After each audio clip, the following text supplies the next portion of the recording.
Hi, welcome. We are live. This is After SchoolED program. I am Rustin Phillips, And I am Dina Spurlock. and we are here to talk about teaching and education in the classroom right here, right now. So, our first topic that we're going to be talking about is what we do every day. We do what's called co-teaching in this classroom, where we have 40 some students taught by two Gen Ed classroom teachers. So we're both in the same grade level. We both teach the same curriculum together, and we don't divide and conquer, but rather we teach the content together, hence the co-teaching model. We've been doing this for about 5 years now, I think. Yeah, this is our fifth school year co-teaching together collaboratively with the kids. And, we could actually have potentially up to 60. I think you earlier said 42, but we could have 60 together. Yeah, I think our first year we did that. So at any rate, we are going to talk about what co-teaching is and why we started doing it. So first, co-teaching. You may have thought of two teachers, one being a general ed teacher and another being a support staff. That's how it's been in the past, but ours is different because, Mrs. Spurlock, we're both general education teachers. Yeah. And so with that, we bring both our strengths and knowledge from being in the general classroom to the table. So we both had attended separately conferences on co-teaching model with a special ed teacher pushing in for support of all the students in the class. And I think over time we realized that maybe this is something that would work for us in the same grade level, same content, supporting one another to teach what needs to be taught within our curriculum. Yep. And I remember back when I taught it, it was with a lit coach and the special ed teacher. And that was more of them pushing in and taking smaller groups and working with all the kids. But what makes this interesting and wonderful is that we do that with all the children and all the students. Thinking of how does that look every day in our class? We basically feel like we still run our classrooms very similarly to how we did when we were working independently. We start our day like we would in any gen ed setting, set the stage for the day, go through the curriculum, with a sequence of math, maybe then reading, then writing.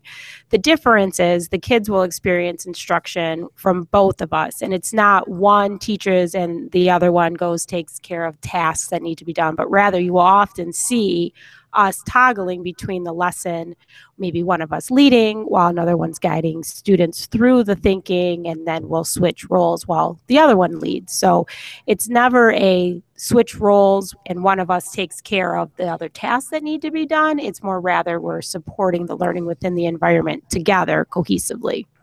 And we believe this benefits the students because it reaches all their individual needs. We can look and group students to their strengths and work with a lot of different type of students in that setting. And I also think it works because while one of us is lead teaching, you know what you want to convey to the student, and the other one of us in the space is hearing it. And even though the intention might be to get a certain message across, we all know as teachers, sometimes the message doesn't translate to the listener, to the learner. And being the listener at the time, you can often restate whatever it is that you wanted the students to gather because you understand what might have been heard from the kids. I think that's the most powerful piece, is that we can fix any misconceptions that are happening during a lesson because we're actually hearing the lesson happen and thinking of it not only as a teacher, but also as a learner. And I think you bring up a good point. Having two pair of eyes and two pair of hands in the classroom at all times really helps us and the students. There's not one downtime. We've said it quite a bit. When one of us is even gone, the teaching still goes. So whether it's a guest teacher in here or not. Yeah, there's never really that stagnant time, because we all know, if you are a classroom teacher listening to us right now, those moments where you have to handle a behavioral issue, or you have to handle a student with an emotional concern, and that might stop the flow of the instruction in your classroom. We're able to have one of us manage that situation while the other one of us can continue the flow of the lesson, so that the students who may not be involved in whatever is stopping things can still continue to move forward and the student can still get whatever need it is that's happening met. And for us, that's been a really great opportunity because we can handle students' social emotional component a lot more efficiently than if we were trying to do this independently, which I think was part of our motivation for wanting to do this our first year in. Yep, absolutely. I think having that person to watch and almost have that constant dialogue, that educational dialogue with, is there, and someone to kind of push you along. I guess in this setting, neither of us wanted to be the dead weight. We always wanted to one up each other or push each other to that next level, and that collaborative learning and discussion is always there in this setting.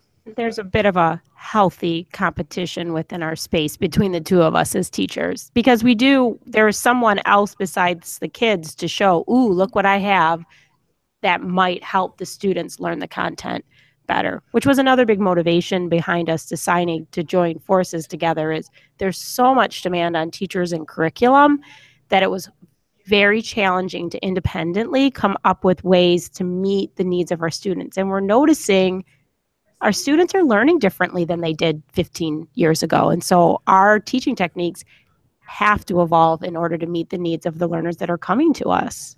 Yeah, that curriculum demand is always there, which kind of made us think even before we started how to switch up this traditional switching mantra that is going on in a lot of classrooms. We thought nowadays with 3 teachers being in a classroom, the 3-way switch just wasn't working for us. So for those of you who might not be familiar with what we're talking about, in some spaces in our school district, teachers will take certain areas of the content and switch the kids amongst each other. And I think for some teachers that works just fine. They're comfortable with that model and they're finding that they get the results that they're looking for.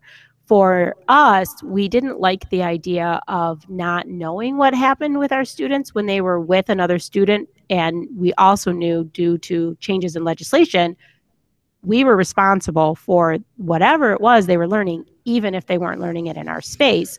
So we knew we needed a way to be more inspired, to adjust our teaching practice, and still be able to collaborate with someone else. And that's how we landed in this model of co-teaching together. Yeah, that teaching accountability is one of the big pushes that we had for one another.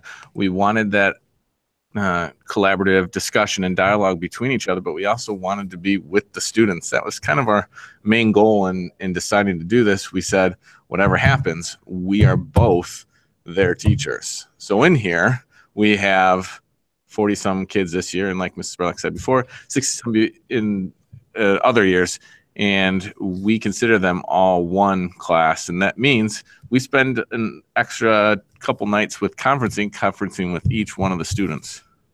So the other component that I think we were looking for when we were developing this co-teaching model together was trying to figure out how to meet the demand of legislation, meet the demand of our personal accountability as teachers now with the evaluation system that anyone who's a teacher is very familiar, that looks very different than it used to, say, even 7 years ago, and still have a passion for the teaching. I know the year when we began this model together, I was feeling very burnt out as a teacher. I was feeling very frustrated and overwhelmed, and it was nice to share the frustration, and then in turn we both take turns being kind of like the optimist over the pessimist over the realist on what it is like to be a teacher in the year 2017.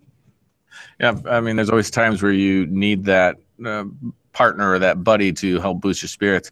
But for me, another big part of why I decided to do this was to grow my practice.